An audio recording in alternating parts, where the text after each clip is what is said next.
Now, for the upper cervicals, we need to check for Atlas. We'll check the lateral flexion. I'm going to turn you to the side a little bit here. What I do is I find the mastoid, and I'm going to slip under there. There's the TVP of his Atlas right there. My finger at the moment's in the gap between mastoid and C1. We'll use that in a minute. I'm going to go underneath C1 and find the gap between C1 and C2 right there.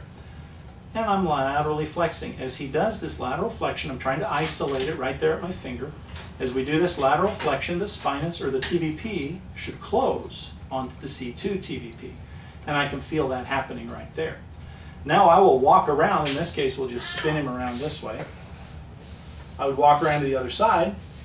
There's mastoid C1. I'll slip my fingers right under there. There's C1, C2. And they should close. If they don't close, that's the side of laterality. The Atlas has gone to the left. If we were saying the left side didn't close, the Atlas has gone to the left. The capsule underneath it seems to be irritated, and it sort of lifts it up. And it's not going to glide the way that it's supposed to as you tilt. So it's not going to close. That would be the side of laterality. Now that's one way to do it, one finger. You can also, if you've got enough, when you get a little more experience, you can sort of scan both sides. We'll do the same thing for the occiput in a minute, but we'll contact mastoid C1.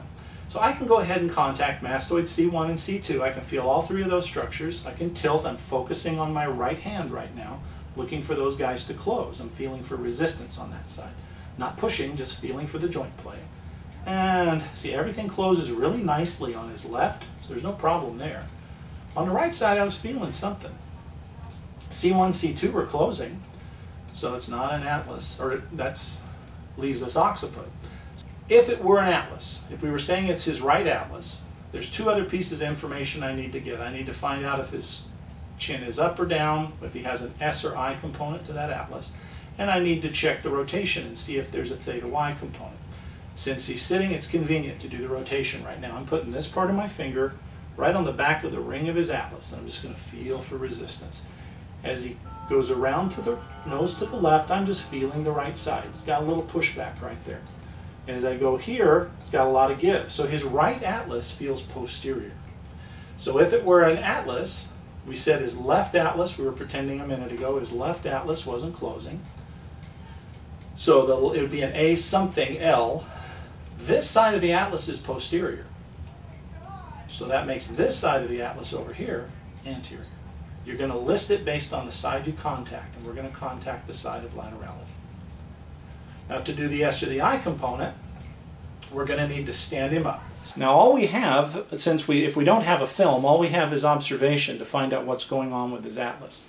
So we're going to have him close his eyes, and we'll have him tuck his chin, and raise the chin back up, all the way to the ceiling, and come back to a comfortable position, just a comfortable neutral.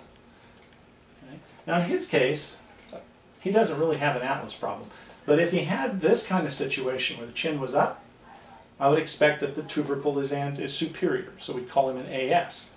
If he had forward head carriage, like this, even if this is neutral with the floor, the angle between the Atlas and the rest of the spine would still probably be an S, and the S is more common.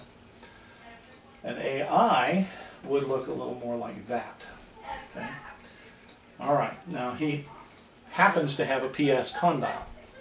So you'll notice, close your eyes, rock your chin up and down real quick again like we did a minute ago. Come back to comfortable neutral. Keep your eyes closed. All right, he's got a slight chin downward position. That goes with the PS condyle.